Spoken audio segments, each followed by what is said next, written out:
আমার শিশু বাচ্চা এবং স্ত্রী বৃদ্ধ মাকে বের করতে আমাদের আধা ঘন্টা লাগছে দরজা ভেঙে। ওই দিনের রাত্রের কথা আমি আর মনে করতে চাই না।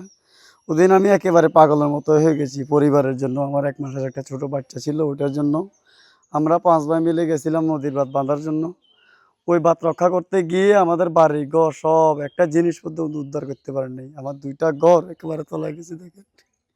আমরা বাড়িতে আসতে, আসতে আমার শিশু বাচ্চা এবং স্ত্রী বৃদ্ধ মাকে বের করতে আমাদের আধা ঘন্টা লাগছে দরজা ভেঙে। পানির প্রেশার এবং চাপের কারণে ঘর পুরাতন ঘরে ছিল, ওনারা ভেঙে নিয়ে গেছে। আমি এই ঘরটা করছিলাম গত ২ মাস আগে। এই ঘরে উঠবো বলে আমি একটা মুহূর্তের জন্য এই ঘরে উঠিনি।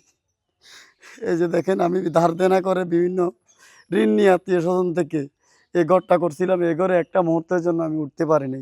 দেশবাসীর কাছে ওকুল আবেদন, আমার একটা চাউল, ১ মুঠো চাউল, একটু ধান, একটা প্লেট পর্যন্ত আমি উদ্ধার করতে পারি না। বান্ডেল থাকলে প্রতি সেনমানিতে টাকা বাঁচবে।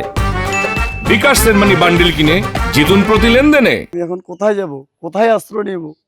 এখন আছি ভাইয়ের বাসায়, আমি আশ্রয় আছি, কোনো রকম মানবতার জীবনযাপন করতেছি। আমার শিশু মেয়ের আহাজারি, কারেন্ট নাই, কিচ্ছু নেই, খাবার নেই, কোথায় যাব আমি? আপনাদের কাছে অনুরোধ, আমার মাথা গুঁজার শেষটা ডিউ করে দিবেন। আমার একটুকু জমি নাই বাপের দিনের, বাপের সম্পদ দিয়ে গেছিল, অল্প একটুকু ধান চাষ করে খাইতাম, ওগুলো পর্যন্ত চলে গেছে। আর নাই, আমার একবারে শেষ বলতেই শেষ। একমাত্র পানি উন্নয়ন বোর্ডের গাফিলতির কারণে আমার আজকে এই অবস্থা। আমার এই আহাজারি দেখে অনেকে বলে আমি নাকি অভিনয় করতেছি। বলেন, আপনারা তো সরজমিনে দেখতেছেন আমি কি অভিনয় করতেছি? আমার কি ঘর বাড়ি যায় নাই? আমার দুইটা ঘর ৮-১০ লক্ষ টাকার উপরে ক্ষয়ক্ষতি হয়েছে। বলেন, আমাদের বাবা নাই, আমরা ২ ভাই এতিম। তা আমার পরে আমরা একবারে নিঃস্ব হয়ে গেছি, আমাদের আর কিচ্ছু নেই বললেই চলে।